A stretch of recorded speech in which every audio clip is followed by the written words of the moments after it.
Hello and welcome back to the European HCS Pro League. My name is Sims and we have just seen match number 1 of week number 5, day number 1 get underway. Vibe taking down Pulse Gaming in a very close 3-1 series. Unfortunately, Pulse just not managing to pull it out right at the end when it mattered most. Joining me on the desk, as ever, I have my two wonderful compatriots, Mr. Daniel Gasking and Mr. Harry Channon. Gentlemen, how are you both feeling? I'm feeling great. I'm so excited for this next game. We wanted to see it live on stream last time. We had the reverse sweep. We all watched the VODs. It was an incredible series, and now we get to witness the rematch. Yeah, it's what more can you want? The X squads going up against each other. It's amazing. This is exactly the kind of matchup that we wanted here on our. There's no real name for it as such. You usually have Championship Sunday or... It's the Epsilon Derby. Yeah. Wow. Yeah. I like that. The Epsilon Derby. Everybody, please, please, please tweet the stream. This is the matchup that we've been waiting to see. Various teammates going at each other's necks. The old Epsilon roster breaking up. These two massive giants now colliding. And then, of course, you throw Ramirez in there, who's been with the Bucks during Pro League at the start.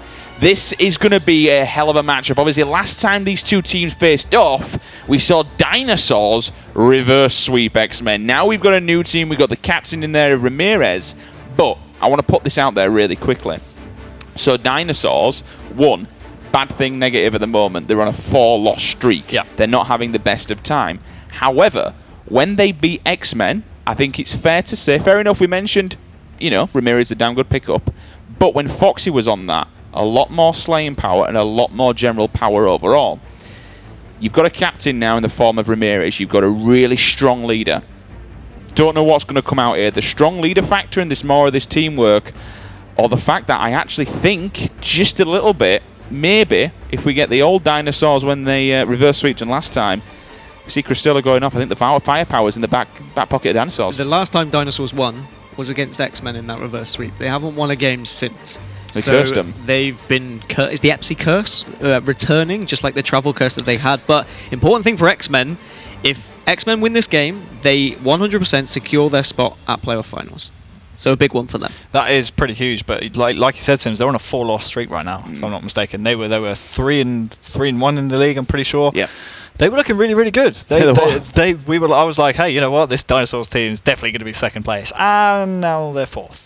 So, but you did call them to beat them. I've got to say, every time they've won, you've called the win. I did. Little smile on there. But you know what? One thing we always do each and every week, guys, we've been doing the new community section. That's all Rubby's shoulders. The lucky rub of Dan the Gaskin. Gaskin energy. The Gaskin. Every time I seem to touch this man, we have a great series. I feel like I should be ringing my solicitors soon. We'll bring up the community section now, guys. Give all the people and all the amazing stuff that we see coming out of the Halo community time and time again. You can see on there now this one, esl.gg/Halo heat maps. If you've not seen it, I tweeted it out last week. This thing is incredible. It goes back to the old Halo 3 style. You can see where it breaks it down into 4 sections of every single map. There's a little bar at the top. I struggled at first. I'm not going to lie. It's not the easiest thing to use when you want to change maps. You have to click the map at the top.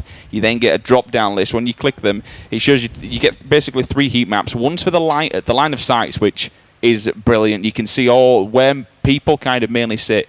You then get a heat map for where kills come from, and get a heat map to where deaths arrive, pretty much. So you can kind of place them above each other and then correlate where things are going on. And then you've got the KD ratios at the end. I remember you sent it to me on Skype just with like OMG, and I spent about an hour just looking. It's really good, isn't it? You can't stay off of it. It's crazy. It goes so in depth. If anyone remembers the old Halo 3 heat maps, used to go on Snowbound, right where the shotgun spawns, massive just red area. Just a big red area. Huge, just red flame. It's just there. That's the one thing you see on Fathom. That you go on a map like Fathom, and then top me is just a.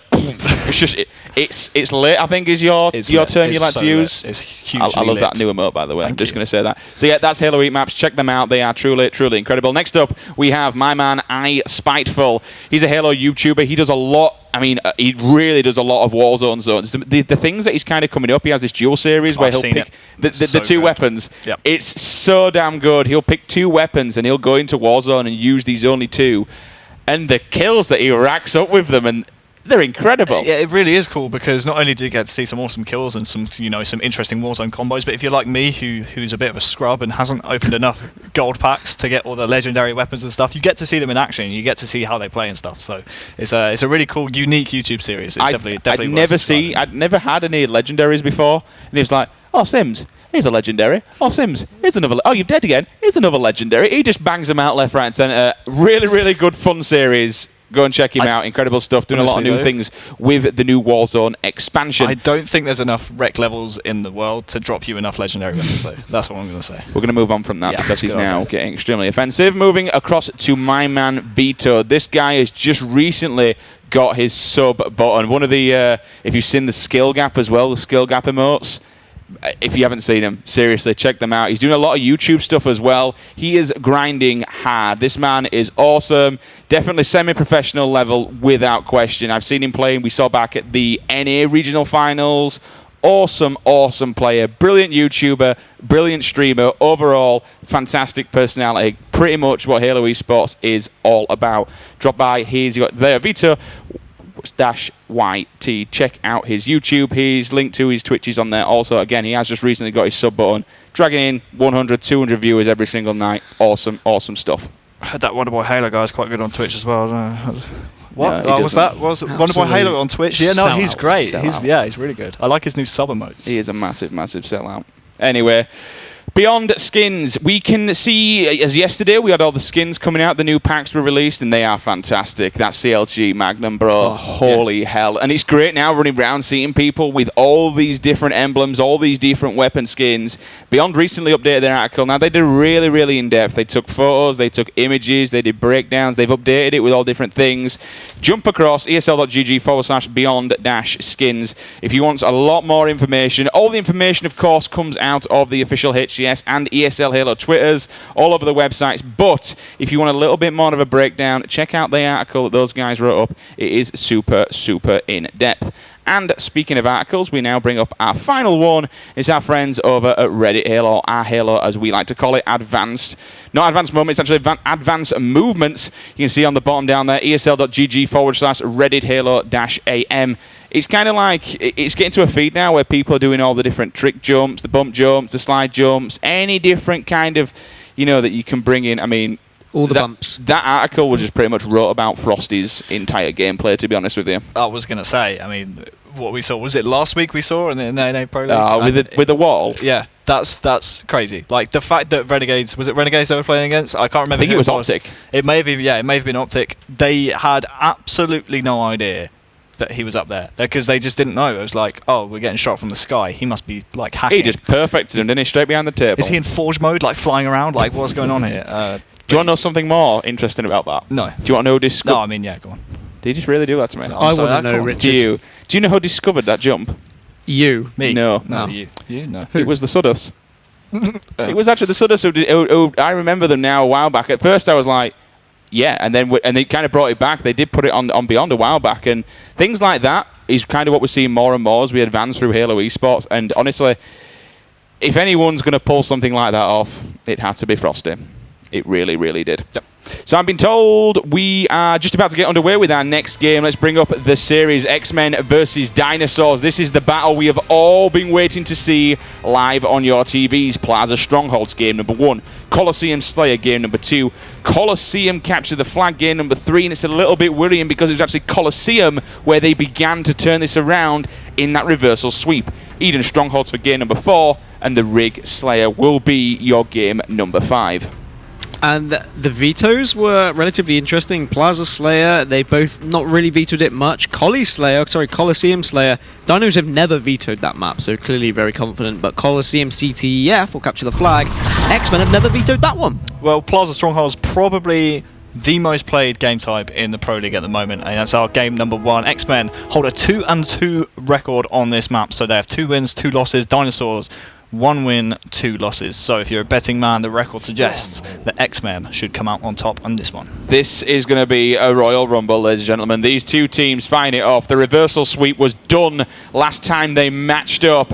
Let's see what happens as we get game number 1 underway. Remember, tweet the stream, use the hashtag HCS on board with the dinosaur himself. Buck 57 grenades going. Nobody grabbing that camo yet. Snipe drone goes down. We're going to see Ramirez fall as well. Chalky's left in the yard on his own. So certainly we got the camo kicking things off with Dinosaurs, but also they're going to grab themselves the lead once they capture bottom mid. I am glad that players aren't rushing for that camo straight away like you would if the overshield was up there. Just being patient, waiting, see if you can get a couple of kills, because you don't just want to push and grab it, because you will get taken down, because you will still be visible, as Buck 20 will try and take down Chalky, but Chalky is going to survive, but he is getting railed from Yellow Pipes. Jimbo getting a really important kill there to take down that camouflage. Jimbo's actually going to beat down Cristola. I'm not entirely sure if that was a ninja or if it was just a beatdown, but Cristola was certainly behind him at the time, and all of a sudden, within just as many seconds, 3 members of Dinosaurs will drop. They're now going to be spawning over in the cafe. That's Cristola. Snipe Drone's going to be aggressive and push straight across top mid just to put a couple of shots off of them. Again, we see 57 spawning out in the open.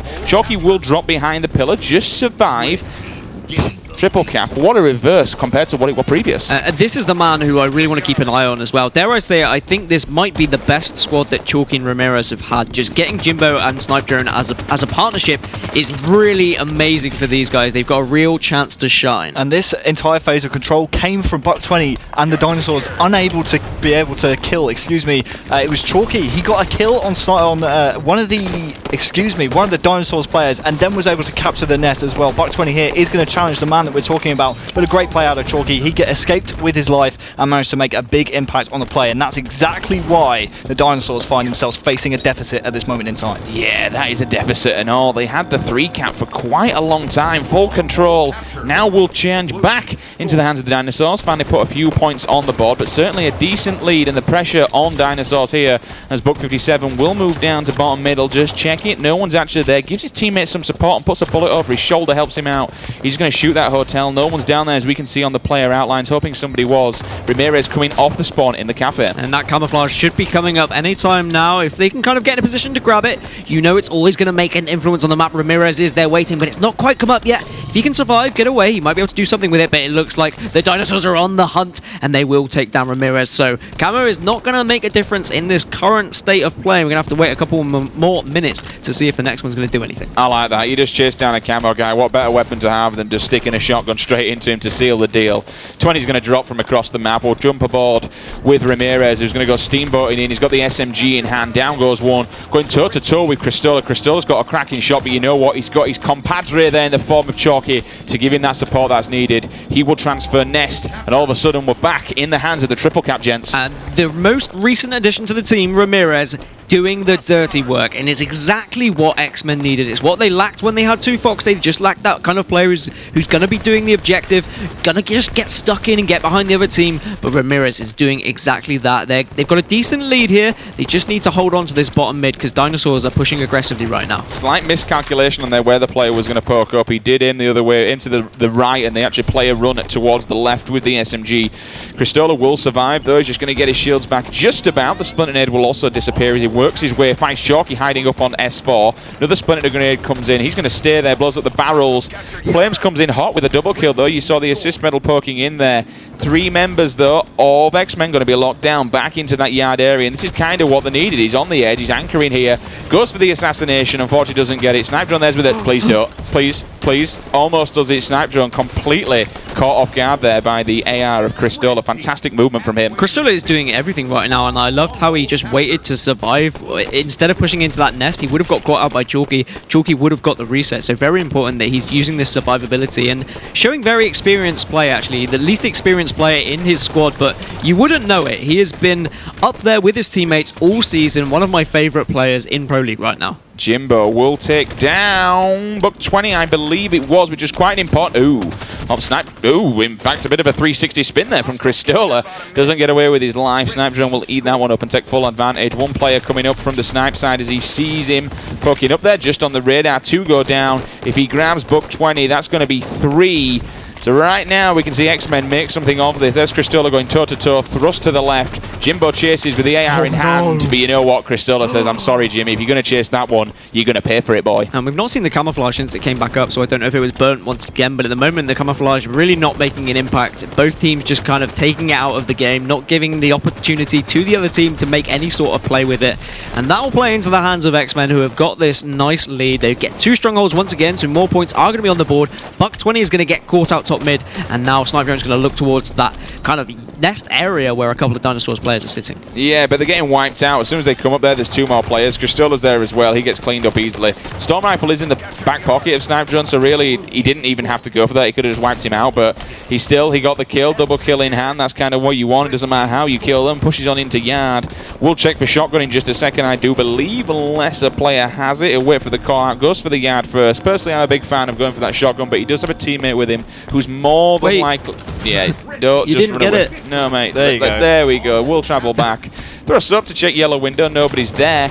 As I say that, Flames appears. Assist medal in the back as Jimbo will clean him out. Really important they got yard as well. Just get that triple cap, put extra pressure, bleed it even more, and he will also get the reset on the nest. So Snipe Drone just moving across the whole map, doing absolutely everything right now. And this is looking a very commanding position going towards the end of this game. Yeah, camouflage coming up in around the next 10 seconds, or it's supposed to be anyway. You said earlier, Dan, the camouflage pretty much becoming a non-point, a non-factor in this game, and total control now in the late stages of the game. We saw Dinosaurs pretty much pushing to try and make a play. We saw Buck 20 trying to take the nest, but unfortunately it seemed a little bit scrappy, a little bit desperate towards the end of that game there for the Dinosaurs. They will lose Plaza Strongholds 100-36. Commanding victory coming out of the Dinos. They want to kind of get revenge for the last time these 2 teams met up.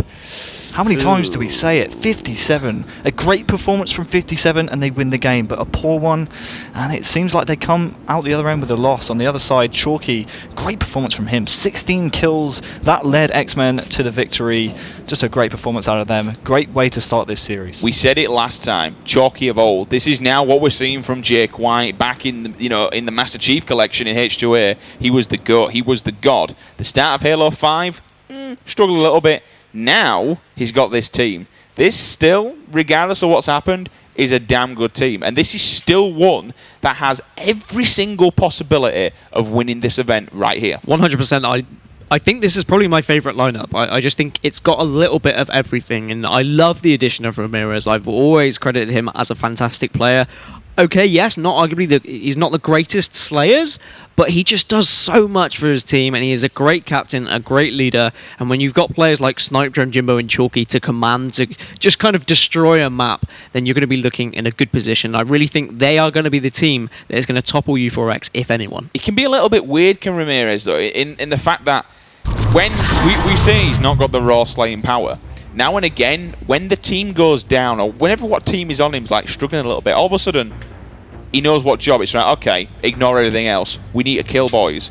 And all of a sudden, Ramirez will just wake up and then it's like, well, we thought he was the worst slayer, but he's actually the biggest positive on his team. Don't get me wrong, we saw it at EMEA finals when he pulls his finger out. Like, he really pulls his finger out. He can be a fantastic player. It's just he's more known for his objective-based skill. And I think, without question, I'll say it time and time again, one of the best captains in European Halo history. Yeah, I agree. We saw there at the start of the replay, I think that camouflage out of Buck 20 allowed them to get 30 points on the board, but I don't think Dinos actually were able to get another point on the board after that series of play. I think didn't they lose to 136, something like that. So you got to say, once Xmen got a hold of the map, they never let it go. And you've got to say again, that camouflage being burnt by both teams, it played into the hands of Xmen and they took the map. I do like the camouflage is top mid now. It just means that you've really got to work for it, and it really rewards control on that map. So you're not kind of flanking around when you are on Plaza, and just where the camo used to be able to grab it uncontested, and it was a chance to kind of get back into the map. But now it just really rewards that control. Which is kind of what happened at the start, I've got to say, Dinos looked kind of, for the first minute of the game, looked firmly in control. They had the slaying power. They got the first camo. They got the double off the start.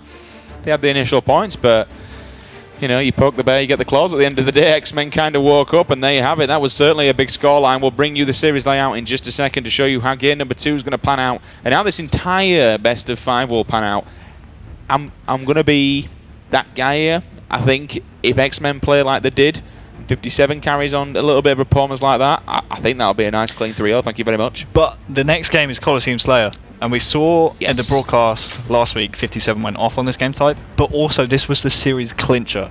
The When they reversal. played Xmen last, this was game 5, and they took it 50-45. So Coliseum Slayer, if 57 can play well, like he did last week on our broadcast, then you've got to say it's going to favour the Dinos. They are 2-1 on this game type. Xmen have only played it once, and they've lost the one game they've played. And I'll tell you what, if you did watch on the Bucks channel the VOD of this game, at the end, I think one of the Bucks said, yeah, that's right, we're the best. They want to make a statement. It means a lot to these guys. So I want to see them overturn this and take it to 1-1. Was this the one where Buck 20 was just like having a field day with the snipers? Like, you know what? There's a couple of heads there. We'll take them. I think he said, Stick them on the shelf. oh my god, I'm the best. Something like that, Something like that. in his clip, yeah. And you know what? Buck 20 is... He at times, he looks straight up like top 5 caliber. You just see some of the stuff that he pulls off, his positioning, but again, it's whether it's a team. You go into a match as a team, you come out as a team. It's a team effort at the end of the day, and I'll say this, and I say this every single time. Halo 5 is 50% game time, 50% teamwork. You need to really put what you put into it is what you get out of it. It really rewards practice and grinding, and that's why I'm worried about some of these open teams, because they have been putting in a lot of work. So I'm in fear of some of these kind of relegation guys going up against those open lot. So here we go then, Slayer on Coliseum's game number 2. Tweet the stream, use the hashtag HCS. Can we see the Dinosaurs turn this one around, or will we see Xmen once again pull it out of the bag and give them the beating of a life? Jimbo being the anchor right now as we see Flames. He's going to miss that initial grenade, and Flames will drop down. He'll land on the ledge as well, which will give him a little bit of elevation so he can run away with the rockets. His teammate will advance back in the base. There's 2 players watching on the player outlines. They do have a 2-kill lead. Now, 57's going to get challenged here. Oh. Snipe drone doing snipe drone things as he normally does every single time. Just scoping in to watch Chalky's back. If he pulls, gets a bit of a call out, he'll be looking for some faces. At the start of the season, I would have been saying, like, leading up to this match, just keep the sniper out of Snipe Drone's hands. But we've not seen him go off with it that much during Pro League. So now's his time to shine. We know what he can do. He's got a scat shot in his back pocket as well. And this is kind of perfect right now for Xmen. And this is the addition of Ramirez. He knows to get his superstars firing. He says, you know what, let's get a power weapon in the hands of our team.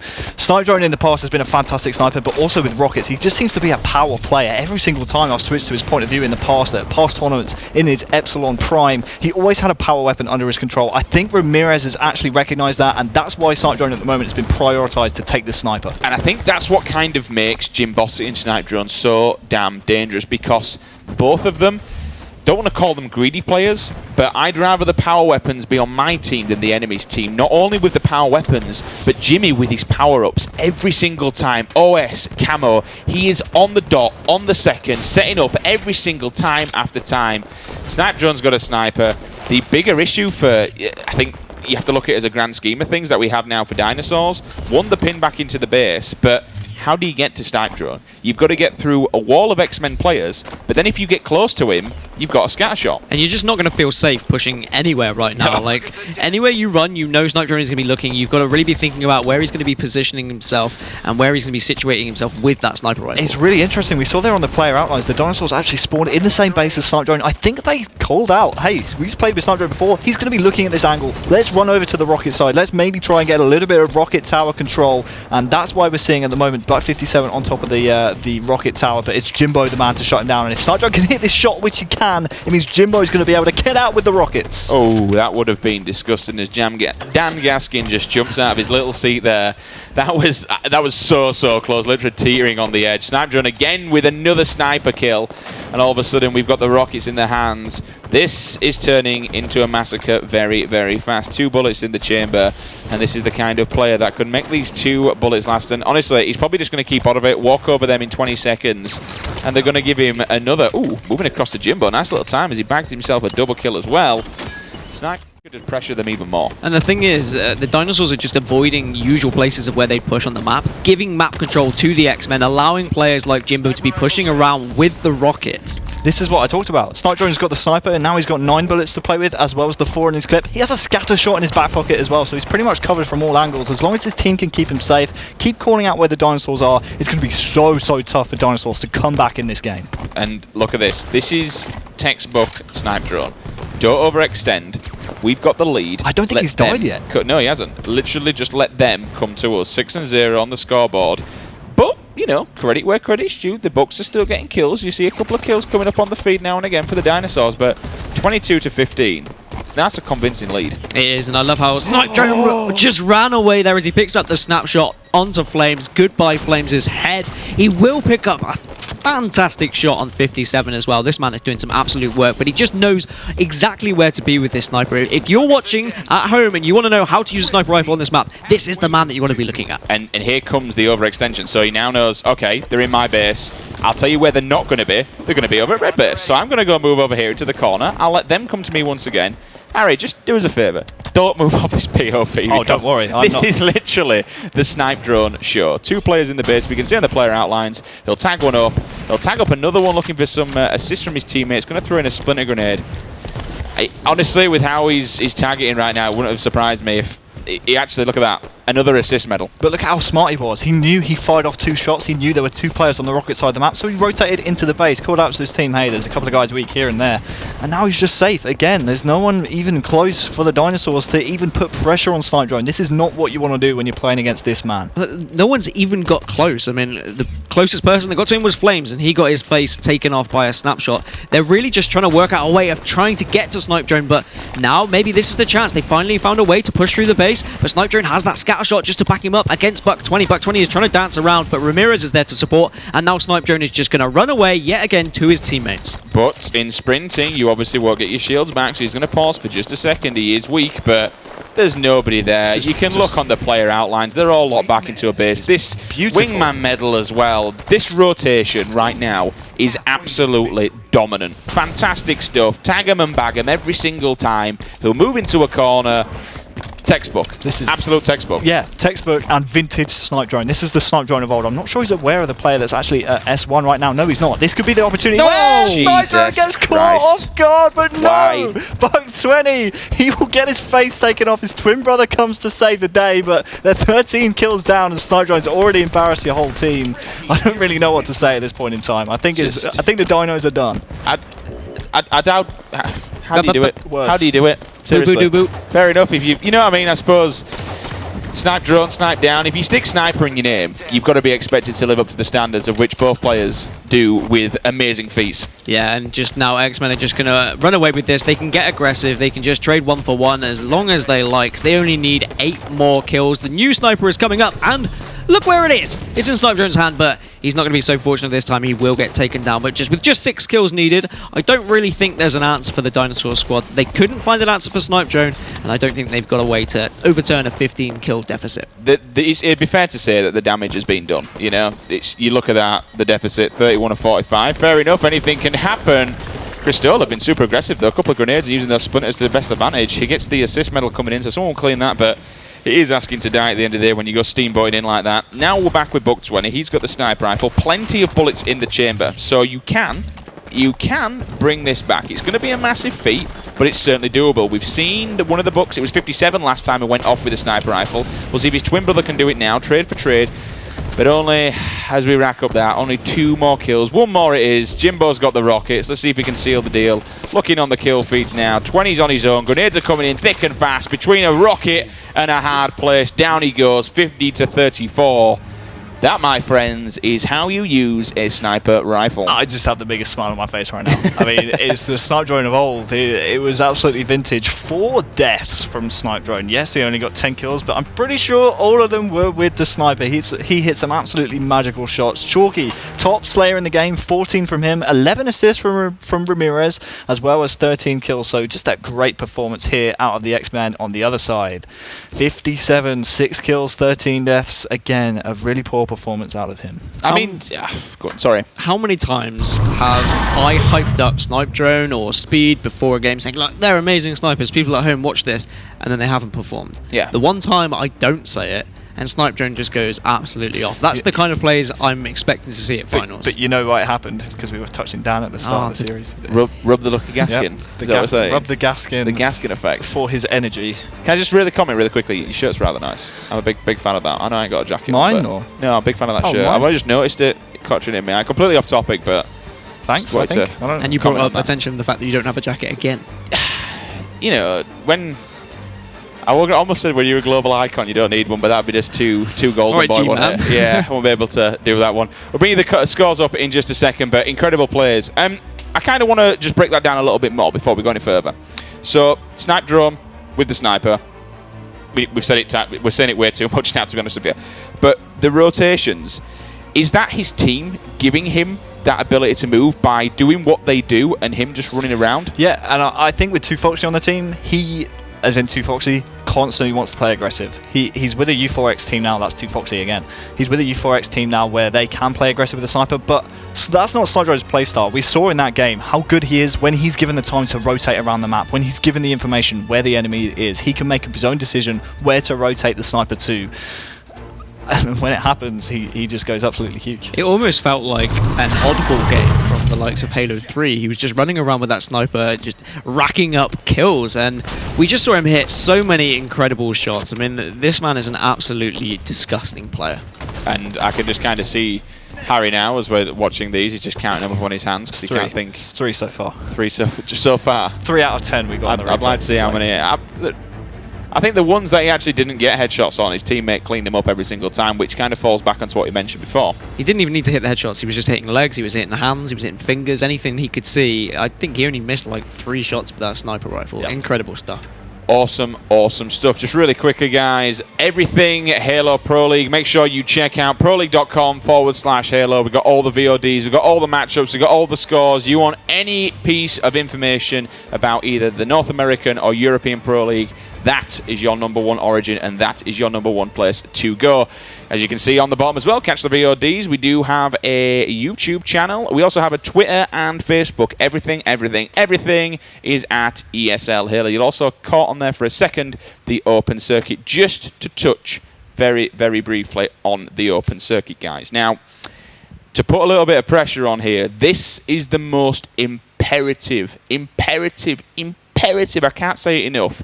If you want to be in open circuit finals, this is it. This is pretty much your final chance. So how this one happens, open circuit finals, you have 8 teams on points. So the top 8 you get from the points. You get another 8 teams that come in from this final Sunday legendary bracket. So if you want to crack at these 2 spots that are coming up, you know, if you want to take on 2 of the teams from both your pro leagues, this is the final opportunity you get to move into the fall season. No more, no less. And at the end of the day, if it wasn't enough, there's $1,000 up for line. Every single week in both sections, we have $1,000, $750 for first place, $250 for second. It's not bad. Especially when it's, you know, we counted up the meme team, we counted up the mayor, racked up a couple of grand now. Some serious Skrilla right there. Some what? Some serious Skrilla. I'm definitely not hip with the I'm kids not enough. down with that language. Is that just it's a wonder slink thing. Wonder slink? Pens down. You've said slink. Triggered. But the meme team have been finishing second the majority of the time, and they're still racking up that much money. They've been getting that cash dollar. But we know the secret, I think, have been first most weeks, if not every week. I don't know if those French God squads, I'm not as up to date. I know I was up to date with it the first couple of weeks, but yeah, there are definitely some teams in twice. that. Yeah, so it's definitely 1,500 off the bat.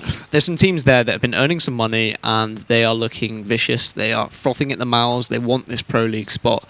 So these guys that are going to be in relegation just need to be careful and they need to be practicing. But once again, guys, please, please, please, please, I can't urge you enough. You must sign up. Top 8, you will get 8 teams coming in from points. You will then get 8 teams from the final legend. This is for both Europe and North America. Again, those final 16s are the ones that go to the open circuit finals. And then from there, 2 will advance to relegation. And they will get a crack at Pro League. I am, for both Europe and North America, I'm really, really fired up and looking forward to seeing relegation. I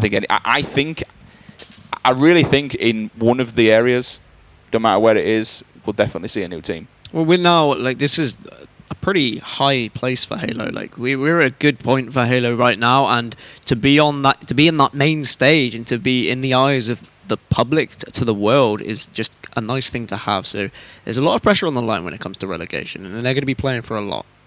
So, speaking of playing for a lot, we could possibly be seeing the extinction of the Dinosaurs. Again, there's still a lot of things to work out as we kind of make our wards toward... The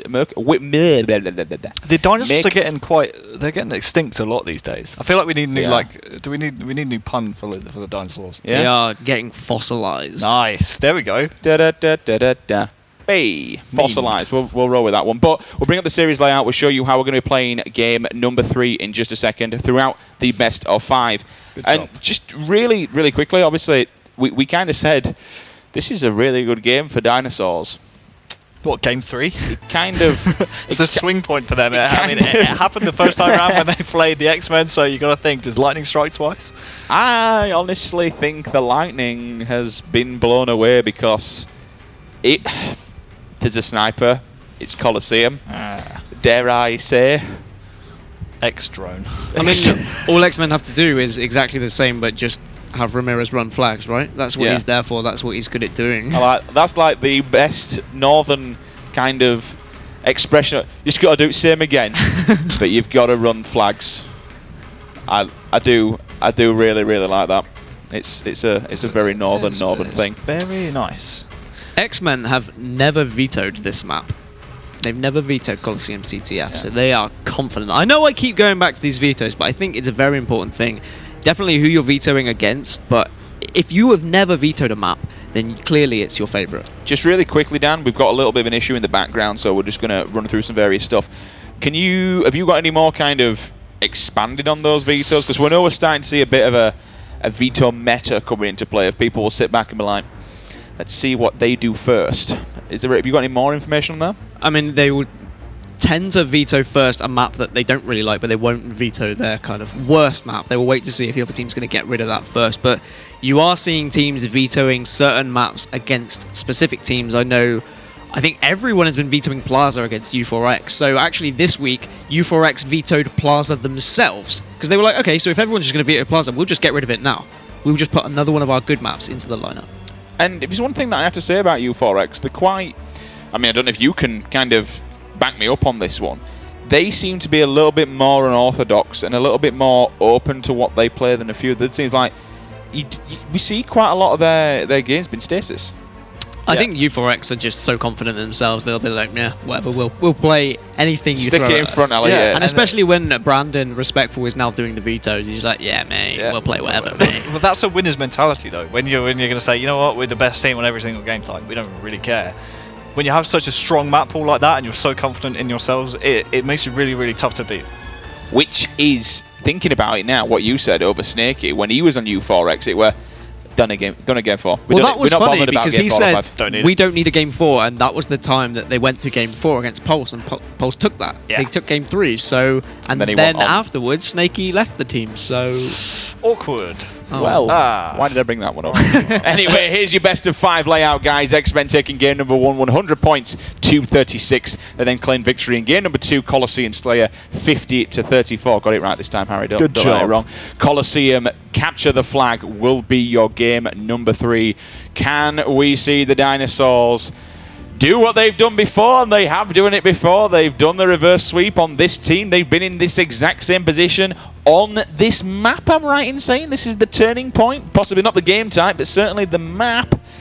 Anything can happen. Anything can happen in Halo, ladies and gentlemen. But you know what? It's going to be a good one. Tweet the stream. Use the hashtag HCS. Drop us a follow at ESL Halo on Facebook, YouTube, and, of course, Twitter. Harry, you've got some wonderful information across your face. Yeah, last time round this was game number 4.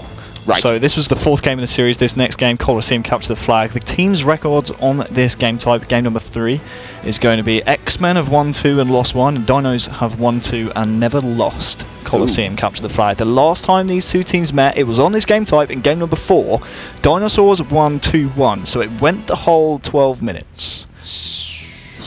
Yeah. How many times have we seen Dinosaurs go 2-1 up and then get to that position? Do we attack or do we defend? And they've thrown away a few leads. They've held on to them. I really think they're going to need 3 flag captures to win this game, though. I don't think they'll be able to hold on to 2 flags against a team like X-Men, who now has Ramirez on board to do that objective work. One thing, and you just mentioned how many times we see that, I'll always remember that truth flag.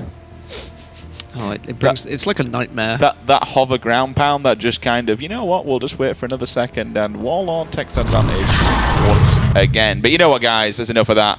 Enough from us. Let's move into game number 3. We are locked, we are loaded, we are live. Capture the flag on Coliseum will be your game number 3. Can we see Xmen clean the 3-0, or can we see the Dinosaurs just grasp on for life and claim victory in game number 3? I want to start this one off with Buck 57. The last 2 games in this series, Dinosaurs have lost, and 57 has played incredibly poorly. So let's see if he can turn up here in game number 3, exactly when Dinosaurs need it most. All right, currently on board with his brother Buck 20. We'll move across to 57 now, looking at those Rockets, and they are pivotal on a game like Coliseum. Flames is going to go one-on-one. 57 will clean up.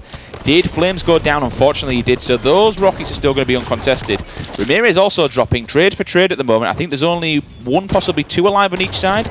Dinosaur's going to spawn in that blue corner. Flames going toe-to-toe with Chalky, giving him a good challenge, but Jimbo will run in. He'll clean up the assist as well. So now we've got the corner open, and here comes the aggressive push from Xmen. Now I wonder where that sniper ended up as well. I don't know if Sniper managed to pick it up. No, it doesn't look like he's got it. Oh no, yep, he does. He has it in his back pocket. He says, look, I'm going to shove that in my backpack. I'll get a kill on Buck 20, and now let the games begin. So Buck 57 gets away with his life. He's going to extend out, which is kind of what he wants to do.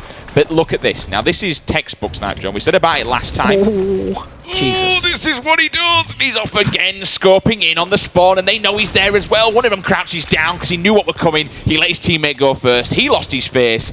But just a real quick second before he did this, he backed off to the cave and he waited. He let his teammates advance. This teamwork of this team right now is absolutely on fire. Sniper's going to tag him up, looking for a player to give that assist. You can see the splinter nades coming in thick and fast behind, and he gets the kill. You know what? Why not? If you can't snipe him, stick him. Yeah, fantastic grenade just across the map. Picking up the killing spree as well. He's just going to look down to see this grass area. Going to try and pick up Cristola. Cristola will challenge him. Snipe Joe goes for the no-scope. But most importantly, he's still alive. He's still going to do some work. And Buck 57 has completely ignored the fact that he is down there now. Snipe Joe will have the positioning to get behind this Dinosaur squad and do some damage. Look at this patience, though. He's not putting any shots on 20 at all because he knows that he'll give away his position. So he's going to keep crouched down, stay off the radar. Why we're going quiet, I will never know. But look at this. He's flanking behind all of them. Flames is going to try and jump in for the assault. He goes down. Now he knows where one player is going to be behind him. That's 57. Hard scopes in. There's the double kill. Snipe Drone, you sneaky beaver. How on earth did Dinosaurs let him live? Cristola had to say, Snipe Drone is down bottom mid or bottom grass. We need to kill him. Otherwise, he's just going to punish us. And then exactly what he did. Xmen are now 1-0 up as they put the flag in. And now all they need to do is just wait for that next sniper rifle to come up and give it to Snipe Drone yet again. Well, the crouch jump's no longer a thing to keep you off the radar. I mean, I can't understand it. When he jumped up to 57, how did 57 not see him? He was stood, he was on his radar, he was flashing, he was even putting shots behind him. It's like, why has nobody called this man out? 57 going toe-to-toe once again. Snipe Drone says, challenge me, boy. Challenge accepted. Out comes the AR.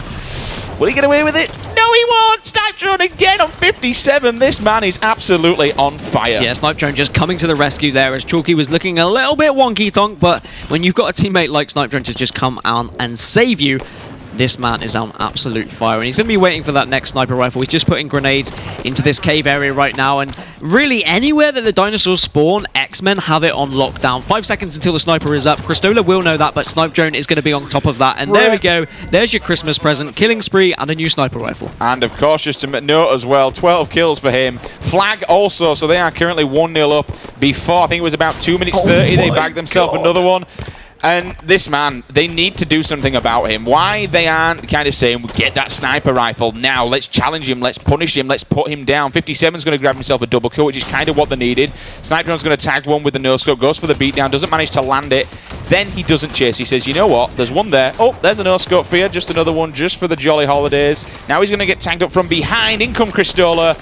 Doesn't. Finally, he will go down. Don't get that no-scope. As with a cost to Cristola, he needs to do some work and go big with this weapon. And I'm so surprised because obviously Buck 20 and Buck 57 were teaming with the Snipe Drone. They know exactly the damage that he can do on this map. And actually, I love how aggressive Snipe Drone has been with the sniper. It shows how confident he is in his shot, that he wasn't just sitting at back and picking off, as Cristola does try and get the no-scope onto Chalky, but he's not going to finish that kill. A teammate might be able to help him out, but like you said, Cristola now needs to do some work for his team if they're going to get back into this. They are only 1-0 down, so it is definitely still possible. Everybody likes the no-scope in this game, I do notice, but I mean, that's finally he gets one, but still, it was Ooh, that would have been a nice cheeky one there if he could have landed that one off. But He look, hit his teammate. he's fired 4 shots, and so far he's killed 1 player, and now he's just caused his teammate to die. Personally, a little bit more patience from him as he runs around the corner. He'll get hit by a barrage of grenades by 3 members running out. They catch him in the maze, and down he goes.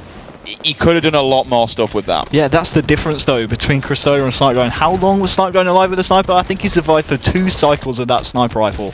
It was absolutely insane. And then Crusader had it and he was alive for around 30 seconds, which is absolutely crazy. And a lot of the times these players are just using the sniper as a shotgun almost. They get so aggressive with it, especially on CTF. And Sniper Drone is probably the best sniper in Europe right now. That's what I'm going to say. And if he is getting aggressive with it, then you can be sure that everyone else is going to kind of follow suit in that meta. But once again, the pressure is applied as the flag is on the move. Here comes team captain Ramirez. He's going to move this one. A great objective play. We said time and time before. Somebody needs to help him out, though. There's 2-3 people running in. There's Chalky to hold back that corner, which if Chalky wasn't there, then that could have been possibly game over. They'd have got a pull, they'd have got the sled, they'd have got the return. But the teamwork of this team right now is absolutely disgusting. Double kill for Ramirez, and he's got 16 kills. He's up there with the big boys right now. We said he's not much of a slayer, but boy, is he showing us different. Important thing to note, 1 flag cap away from the finals are the Xmen, as Ramirez waits perfectly for Flames to push up to that rocket area and just finishes him off with the scatter shot. Ramirez, please. What the hell was that? He decided to jump on the ledge, just let a player challenge him. Note as well that he was actually pre-grenading for the spawn because he knows where players are. At the moment, he's in such a power play position. He can just anchor this rocket side and slaughter them left, right, and center. Clearly, this is a kind of a scheme that they've hatched out for quite a while now. Anchor the rocket side, don't let them challenge, funnel them down across that sniper section, which honestly, it's working. Harry, let's take a quick look at Ramirez's kills again. They are feeding him right now. He's up there with 19. He's at the top of the board. He just hit the 20 bomb. Here's 21. Unfortunately, it won't be. He'll actually be taken down by Buck 20. Yeah, shame that he missed that first scatter shot there, otherwise he would have just been continuing. But Snipe Drone's got the sniper yet again. Head in hands for Wonder Boy here, but unfortunately Snipe Drone is going to get shut down. But, you know, if you've got Jimbo behind you with the rockets, then you're going to be in for a little treat, as he will pick up the double kill. That's how you use rockets, everyone. Looks around the corner for Flames for the triple, but Flames will respond with a no-scope. I think it would be fair to say not like this .jpeg right now is absolutely real, because the Dinosaurs are in a hell of a lot of trouble. The slaying from Xmen is real. This is the Xmen of old. It's scary when we see these players going off. We know what they're capable of. Rocket will go in. Flames will answer back. Unfortunately, no kill is connected. Now it's on Flames to try and bag a few more, but he is no shields whatsoever, and sprinting and thrusting is only going to seal the deal. The flag will go in. That, my friends, is game, set, and match. 3 flag caps to 0. The clean sweep is real. And that means Xmen are going to the finals, and Dinosaurs are actually tied with Pulse now, so could find themselves in relegation after tomorrow. So congratulations to the Xmen. We will be seeing you at the grand finals. Did somebody mention Ramirez and slaying? Yeah. How's about that for Ramirez turning up when it matters? I think it's actually all 3 caps as well for Ramirez there. So what a performance out of him. Sorry to correct you here, Dan, but it was actually Vibe now. That's what I meant. Sorry, yeah. Vibe are now equal with Dinosaurs with that loss from the Dinos, and they looked thoroughly outclassed. Take nothing away from Xmen. What a fantastic performance. I mean, just look at the statistics here. Snipe Drone was alive for a lot of the game, just pulling off highlight reel snipes. Ramirez, top slays in the game, most caps as well, but that was an absolutely just dreadful performance out of Dinosaurs. Definitely not the Dinosaurs that we saw in the first 2 weeks of the Pro League, and it doesn't look great for them going into the final day tomorrow. When Ramirez is doing better stats than Jimbo, I don't think it's the kind of world that I really want to live in, to be honest with you. 20 kills, 3 flag caps. Ramirez, ladies and gentlemen, that's how you play it. We said before, the team captain, he does the dirty work, he gets the teams in order, he knows where they need to be, he does the objectives, he can trust his teammates, but we saw at the end there, that's all he was doing. Pull it, go camp on Rocket side, slay them, and that kill where he jumped up on the ledge and just, even for a second, he jumped up and just stabilized just to let the grenade pass underneath him so it didn't kill him, it just flicked his shields off. It's little plays like that kind of separate from the good from the awesome. I think. His team just allows him to do what he did there. I mean, I said he's not the greatest slayer, but that performance was just exceptional from Ramirez, and I hope this is kind of a new Ramirez that we're going to see. Yeah, and alongside Ramirez was Snipe Drone, and I think one of my favourite kills of that game was when he was up on S3 and he thrusted out, stabilised, shot into the base, and then thrusted back. So he didn't lose any map control. He was out of the open, like at the top of the middle of the map. This was Snipe Drone at the start of the game. Just a fantastic way to line up that snipe right there, and it was just a great performance from him all round. But the fact that he's able to like stabilise out in the middle of the top of the map, grab the new sniper right here as you see on the replay, but how he manages to like stabilise, I think it might have even been right here. He actually jumps out, stabilises, gets this shot right here, and then stays on S3 as well. That's absolutely miraculous. And then you're allowing someone like Jimmy to then just do things like this. I think Jim barred Rockets possibly twice I saw him in the hands of, but as I mentioned before, I don't think sometimes, and you kind of mentioned it's good to always have it as a player who knows what they're doing with them, but I'd always preferred, okay, who gets them? So long as rockets or power weapons are in the back, in one of your team's hands, then who cares? And one thing to note about Xmen, I have to say, which we don't see, not all the time, but that scatter shot at the bottom in both games was always off spawn. Always, always, always in somebody's hands. And there'll be plenty of time. I know it's arena, but plenty of times I was playing arena, I'll go grab it because everyone just leaves it as a bit of a filthy weapon, just not really doing much. But that there proves it is why you should always have it in someone's hands. Yeah, and it's because there's so many tight angles. I mean, think of how many mazes there are on Coliseum, like the red maze, the blue maze, and then obviously you have the ledges above it, which are close quarters as well when you're pushing into the enemy's cave, and rocket corners as well. Like it's a huge power weapon, and a lot of people, like you say, Sims, they just leave it and think, hey, you know what, it's a garbage weapon, I don't need that, let me just use my pistol skill for the rest of the game. You scope in with that thing, and it really tightens up and it can do damage. And if not anything, you mentioned over the mazes, why not bounce it around a corner, hit it off the wall, bank it off there? I've done it before. It's pretty cool. If not, you get a couple of style points for it. But you know what, guys? I believe we have a Skype interview ready. So Ramirez, can you hear us? I can, yeah. How are you doing, Andy? All right? Yeah, mate, I'm all good. Yourself? Yeah, not bad, thank you. So Sheffield's finest then, coming out hot. We've obviously... We've always said before, the Ramirez of old starting to work its way back. You're now back with Chalky. Just off the bat, straight up, does this make you a lot more happier knowing that you've got Jake behind you going into the finals, so to speak? Yeah, of course. It's not even just Jake. It's like the entire team. I think I've been having a rough time, sort of team-wise, because I've just not been able to get the best out of my gameplay. But with these guys, and obviously, like I said, Jake, I just feel a lot more at home, and I think they're getting the best out of me. I'm getting the best out of them, and there's a lot more natural chemistry. I'm getting a lot more stuff done that I wouldn't have usually got done with Jake. So yeah, I'm happy to be on team. Yeah. Yeah, I was going to say, you've kind of gone from being on Vibe and the possibility of getting relegated, and now you've secured your spot at finals. Looking the way it's going, you're probably going to be facing Infused first. Do you think you guys can beat them? Are you going to be confident in taking them down because of your LAN experience compared to their lack of it?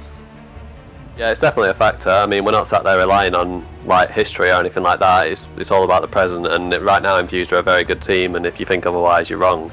But it's just a matter of turning up, like you said. We've got a lot more LAN experience than they have, a lot less wobbles. It'll just be a matter of getting the job done when we get there. There won't be a team to overlook there because they've earned what they've got, and they're a very good team. Andy, before you joined the Xmen, they looked very, very underwhelming. What have you done to change the team's playstyle, and how have you impacted and turned this team around? Because they look completely different now with you on board. I've just sort of done what I do, made the plays I do. I feel like I said, me and Jake have a lot of chemistry in terms of the plays we get done. Like, I'll be able to know what he's doing in game a lot more, like naturally. Like I'd sort of compare it to what the books have got, but not quite as, obviously, because we're not brothers. But there's been moments where I've noticed plays that I wouldn't have done if I didn't have Jake on the team. So yeah, it definitely makes a big difference. But I think they just needed a breath of fresh air. I think this change actually worked out quite well for them. These guys definitely wouldn't have made the change if, Two Foxy hadn't have left, but it's one that sort of worked out nicely for them anyway. So, I mean, Foxy's going to be at the event, I'll be at the event. It's, it's just business as usual, really, in Halo. Just kind of touching on that one then, obviously Foxy's gone, and we know kind of how much Perry brings, and you know yourself, he is a powerhouse, he's an incredible player. Are you worried as a team? And we know what's happened before. We know the banter about all the online stuff with what happened with Dignitas and yada yada yada. We've heard it all before. Do you really think that they can win this event, or do you still think that you guys, as you are, when you get to LAN, you are still claiming this? Because looking back at EMEAs, you guys weren't the best. They were the third place, second places, and then you stormed it, you take it down. Is this going to be the same scenario again? I mean, like I said again, we can bring up history as much as you want, but it's not about that. It's about what's happening now. Again, they're a good team, but the pressure's all on them in terms of performing. They've got a god squad. They've not dropped a game. They've not dropped a series, whatever. I mean, they're obviously a very good team. If we didn't give them any credit, didn't think they could win the event, we'd be nuts. But I feel like my team's definitely better. I feel like we can definitely beat them given the right day, which is obviously I think July 24th. So we'll just see on that day. It's a one-day event. It's going to be whoever wants it most, sort of similar to Battle of Europe, if you remember. Yeah, spot on. Thank you very much, and it's always a pleasure to talk to you, dude. We wish you the best of luck as we work our way to the grand finals. Yeah, thanks, man. See you later. Bye. The one thing that I always have to say about Ramirez is how, fair enough, we spoke about earlier on, the banter, the comments, the jokes, but he recognises talent and when there's a good team. And I like what he said about Infused. If you didn't think they were good, you're stupid. He's very modest as well. He could have easily said, yeah, we're better on LAN, look at our history, look at how many events we've won. But he said, look, we're not going to underestimate anyone. And that shows a great player, to be honest. I just can't believe how well the trade-off has actually worked in favour of Xmen. I mean, now you've got Ramirez, who is a captain, and he takes the pressure off the other three shoulders. But also, he has three players around him that benefit his playstyle. We saw in that last game, he had all three caps. He was leading the game in kills. That's absolutely crazy, unheard of from Ramirez. So not only do his three teammates benefit him from being on that team, but he benefits from being on it as well. And in theory, we're seeing a weaker U4X as well. It kind of has closed that gap. In theory. We have got that next game to see. We can see how U4X have developed over the past week. This will be a really good matchup because hopefully, fingers crossed, Warlord doesn't spill a drink in his Xbox. God damn it, Stuart Graham. Wow. What a day to break your Xbox the day before, probably. But I've got to kind of, when we look towards that, this is going to be a telltale one. Brandon said last week, respectful, this is week one. We've got a bit of practice, boys. We've got a couple of things we need to fix, but the eye's on the prize for Brandon. He's got an event to win. He wants to go to America. He wants to go to Champs. He wants to do well. He wants to prove himself. Weave says, without doubt, best player in Europe. I don't think and he's very, very meticulous. I don't think he'd make a stupid mistake if he didn't feel it was right. This kind of now will be the telltale game coming up next. We'll see U4X taking on Team Fuse. But just really quickly before we do have a giveaway going on right now on social media.